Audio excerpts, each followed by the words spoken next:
Je vais conclure mes discussions avec Serge Breuil-Morel concernant le zodiaque. Il a tendance à croire que la zodiacalisation de l'astrologie à outrance aurait commencé à la fin du XIXe siècle. En réalité, on se trompe là d'un bon siècle. En vérité, l'astrologie est envahie par le zodiaque sous la Révolution française. Et ce, à 3 titres. D'une part, parce que le calendrier républicain qui s'instaure en 92, je crois, est en rapport quelque part avec le cycle des saisons, bien évidemment. Quand on dit Brumaire ou Fructidor, on est complètement dans les saisons.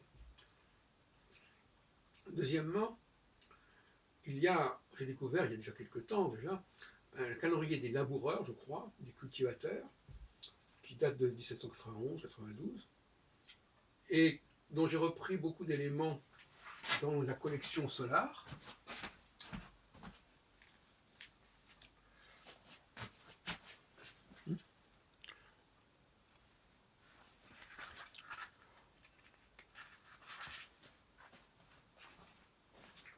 Et donc finalement, et encore on pourrait remonter bien plus haut, mais quand on lit ce calendrier des cultivateurs, on est tout à fait frappé par le fait que finalement, c'est très moderne ce qui est écrit dans ce calendrier. On retrouve déjà les mêmes jeux de mots sur le nom de la planète, sur le nom du signe zodiacal. C'est un peu le travail que j'avais fait d'ailleurs sur le chronologie du Sagittaire, à peu près la même époque, en 81, chez Tchou.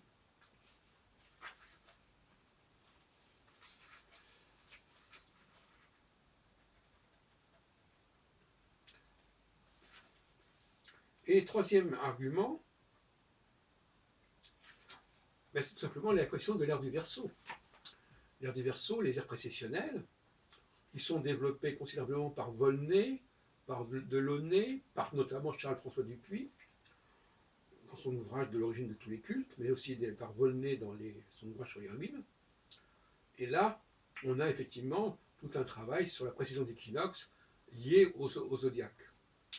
Alors après, c'est passé dans le monde anglo-saxon, et d'une certaine manière, c'est revenu du monde anglo-saxon vers la France, et ça, c'est une erreur de perspective. En réalité, c'est bien né sous la Révolution française. Et c'est né un siècle plus tôt. Donc voilà, il faut resituer les choses. La grande mode du zodiaque, c'est finalement cette période-là. Et d'ailleurs, avec Dupuis, on parle du zodiaque de Dendera.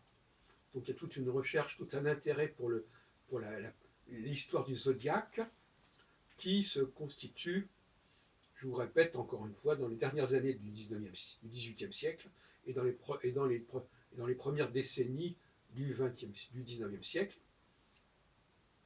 Et ensuite, alors je ne rentrerai pas dans les détails, je parle d'ailleurs dans mon bouquin La vie astrologique qui a 100 ans, enregistré d'ailleurs en 92, et ensuite c'est exporté vers l'Angleterre et vers les États-Unis, et puis c'est réimporté, alors notamment avec le fameux bouquin de Paul Lecourt des milieu des années 30 chez Atlantis, Ganymède ou l'ère du Verseau, qui lui ne cesse de se référer à des ouvrages anglais, anglo-américains. Et finalement, alors ça c'est un autre sujet, ça finit par entrer pleinement dans le discours de l'astrologie savante, avec un bouquin que j'ai publié moi-même en 1979, que j'ai dirigé, l'Aquarius ou la nouvelle ère du Verseau. Mais il faut rendre à César ce qui est à César. C'est la fin du XVIIIe siècle que la mode du zodiaque s'est développée, venant d'Égypte, venant du calendrier révolutionnaire, et ce n'est pas du tout ni anglo-saxon, ni situé à l'articulation entre le 19e et le 20e siècle. Contrairement à ce que notamment Serge Breuil-Morel affirme dans l'immédiat.